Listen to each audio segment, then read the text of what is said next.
ไปดีพ่อแม่พี่น้องเอฟซีเบิร์ดทุกคนเนาะพบพ่อกันคือเก่ากับซ่องอลิซาสาวลาวเนาะมื้อนี้ก็อลิซาจะพาทุกคนไป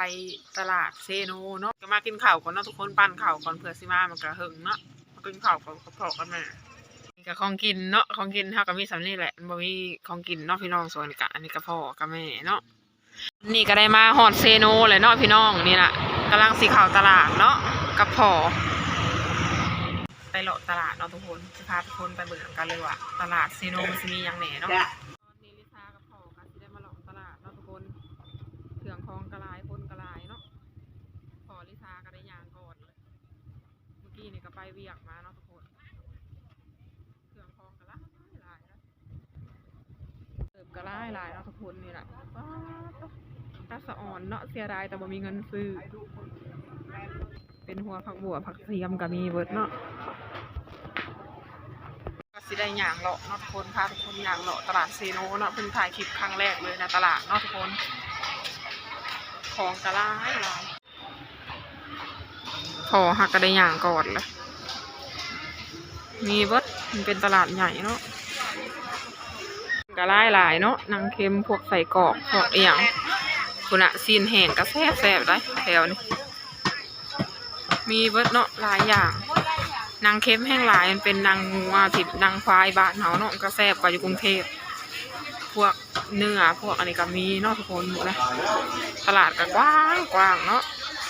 ก็สิได้เลาะซื้อหน่อไม้เนาะทุกคนให้ได้เห็นแล้วเนาะหน่อไม้บ่ฮู้ว่าสิเอาตัวปอกหรือตัวบ่ปอกเนาะสิไปแกงกินจักหน่อยกับสาวแผนพวกอันยาพวกยังก็มีเนาะสมุนไพรเฮาก็เลาะเบิ่งรายร้านก่อนเนาะว่าหน่อไม้มันมีจากร้านเนาะมักพริกดิบกับมื้อน่ะก็ได้ซื้อไปแล้วกับน้องพัชราเนาะทุกคนเห็ดนางฟ้าก็มีเนาะมักมักอ้อยปลาแดกมีเบิดน่ะคุณน่ะก็หน่อไม้หลายนะไข่เป็ดไข่ไก่ก็มีเนาะพวกมักพริกแห้งพวกกระเทียมก็หลายนะมักนาวแต่ว่าเพื่อนลิซ่ามีอยู่เนาะพวกสบู่พวกของใส่ของซอยต่างๆพอลิซ่าก็ได้มาเบิ่งจักเพิ่นเบิ่งอย่างเนาะนี่นะคำก็มีเด้อเอาบ่ทุกคนสิถือฝากจัก10 เซนนี่เซนละ50,000 เซนละ5,000 10,000เนาะบรรยากาศมันเผือกก็มีเบิดเนาะต้องเห็นแหละป้าเป็นตาสื่ออะไรทุกคน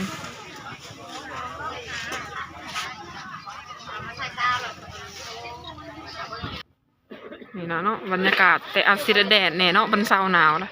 พอหักกันอย่างก่อนแล้วนะทุกคนขณะคนอย่างเจ้าหน้าที่พาเราให้เราพาไปซื้อเสือเนาะลิซ่าก็บรรยากาศไปคนเดียวตอนนี้เขาสิลบไปเอาหน่อไม้เนาะหน่อไม้ร้านที่เขาผ่านมาพวกปิ้งตับก็มีเบิร์ดเนาะทุกคนขอแค่มีเงินซื้ออันนี้ก็สมปลาเนาะดอกไม้ไปไหว้พระก็มีกะโล30เนาะครับจะเอาในนี่แหละทุกคนนี่นะเอาไปแกงถ้าก็มาเลือกเอาเลยเนาะเลือกเอาตัวงามมันที่เฮาแบบอยากได้ตัวใดเฮาก็เลือกเอาตามใจเฮาไม่ค่าเพิ่นก็ใจดีเนาะเพิ่นก็ให้เลือกคือกันไปเบิ่งเนาะว่ามันสิฮอดโลหรือยังเนาะทุกคนไปเบิ่งซิงนะแม่ค่าน้ำเนาะโลครึ่งบ่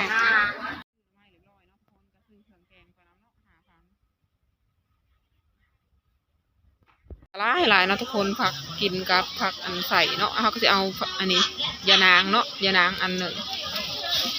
เขาก็ได้เนาะไม้เลยเนาะทุกคนจะเอาไปแกงจักหน่อยเนาะว้าวตบรรยากาศในตลาดกับมื้อนี้ค่ะทำมาคนลายมาลายปานใดเนาะมื้อนะแห้งลายกว่านี้ก็สิได้ไปซื้อข้าวต้มขนมเมื่อผักหลานเนาะหลานเขาอยู่บ้าน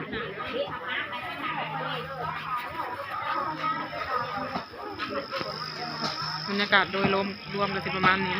ซื้อขนมให้หลานเนาะหลานโปรดหลานแต่พุ่งอยู่ข้างหน้าเนาะทุกคนมันก็ได้แยกกันคนละทางเนาะคนจากเมืองแหละหิวข้าวคนละโอ๊ยปลาทูพวกนั้นพวกนี้มีเบิดเนาะทุกคนสี่ก็คือฝั่งไทยอาจจะแพงกว่าฝั่งไทยนิดหนึ่งเนาะ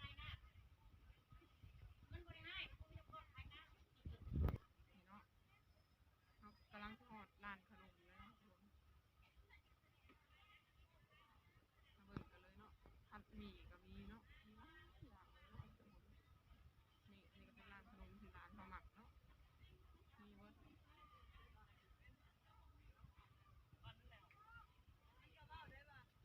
ก็มาฮอดร้านขนมแล้วทุกคนก็คือไปฝากร้านเนาะ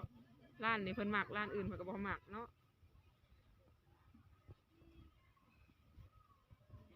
ขนมก็เป็นตาแซ่บเนาะฝากอุดหนุนเด้อเพิ่นได้มากะมาเกี้ยงโลจากพันน่ะนี่ค่ะทางนี้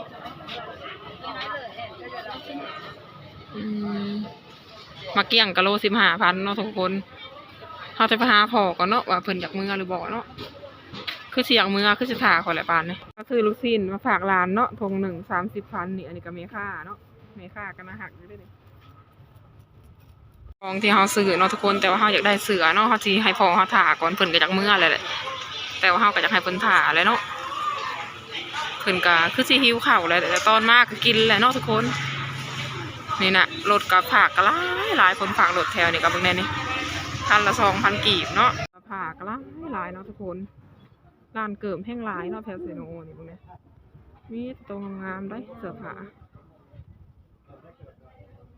เฮาก็เลาะเบิ่งเนาะว่าห้านใดแบบเฮาสิได้หรือบ่เนี่ยมื้อนี้ก็ได้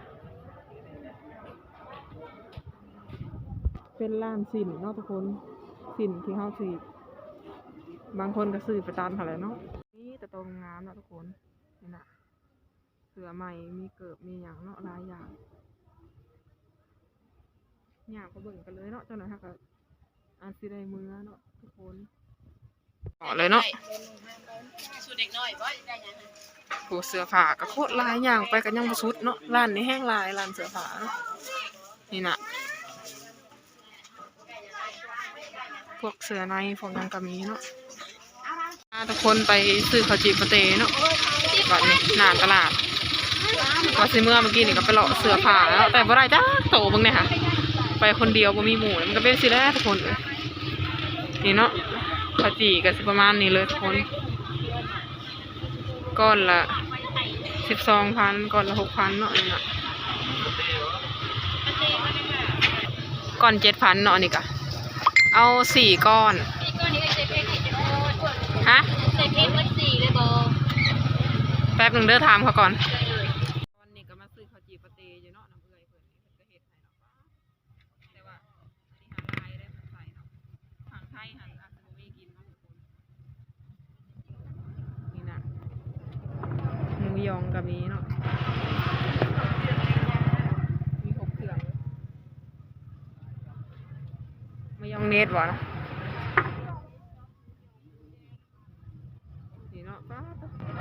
ก่อน 7,000บางใหญ่หนึ่งเนาะ